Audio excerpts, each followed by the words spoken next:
On this episode of On Two Wheels, we'd like to introduce you to Yamaha's all-new FZ09 naked bike. Historically, naked bikes have not sold well in America, but the FZ09 is set to buck the trend. Pre-orders have been so strong that Yamaha has literally doubled production to meet the demands. The appeal is threefold. First is the engine. Some of you may recall the FZ8. Well, the FZ09 replaces that bike and undercuts its weight and its price and totally obliterates it in terms of horsepower. Strapped to our dyno, this thing put down 105.6 horsepower at 10,200 RPM. That doesn't sound like a lot, but what you gotta look at is the power spread. This thing makes 50 foot-pounds of torque all the way across the rev range, and it peaks out at 61.3 at 8,200 RPM. The masterpiece of the FZ09 is definitely its engine. It's getting an 847cc inline triple. Triples are definitely making a comeback, and I think for good reason. They blend the power characteristics of a twin and an inline four, so you get the low-end power of a twin and the high revving horsepower of an inline four. And you top all that off with what is undeniably an awesome exhaust sound. Now, Yamaha has done a really good job of transferring its chip-controlled ride-by-wire throttle to all of its bikes, and the FZ09 gets that, which means you can adjust the engine dynamic. There's a button on the right cluster that lets you switch between 3 engine modes, so you can tune the engine behavior based on where you're riding and how you want to ride. There's B mode for the city, which gives you pretty soft throttle response. There's the standard mode, and then there's A mode, which gives you all the power all at once. Then there's the styling. The FZ09 is obviously designed to emulate the look of high-dollar exotics from MV Agusta, Triumph, Ducati, and Aprilia. But here's the thing, the FZ09 is only $8 grand. That's thousands less than those European naked bikes. It's not all good, however. It's clear that the bulk of the R&D budget went into the engine, and the chassis was left, well, lacking.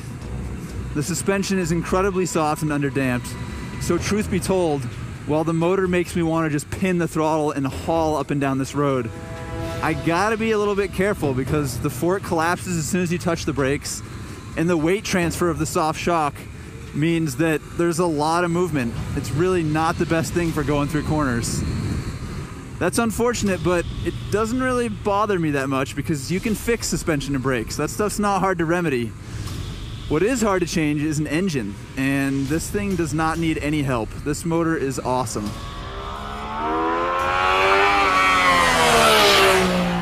Now, it's a shame that the suspension isn't up to par and that the brakes aren't the greatest, but here's something you can't argue with.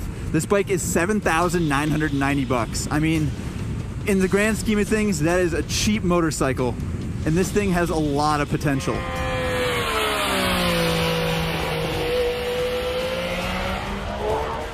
The FZ09 is pretty damn comfortable, and that's because it's got this upright seating position.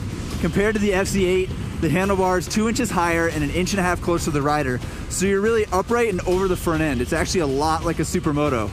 One of the things that riding position does is it raises the bike's center of gravity. With all that torque on hand, it's pretty hard to keep the front wheel on the ground. And that means it's easier to wheelie. And the FZ09 likes to wheelie.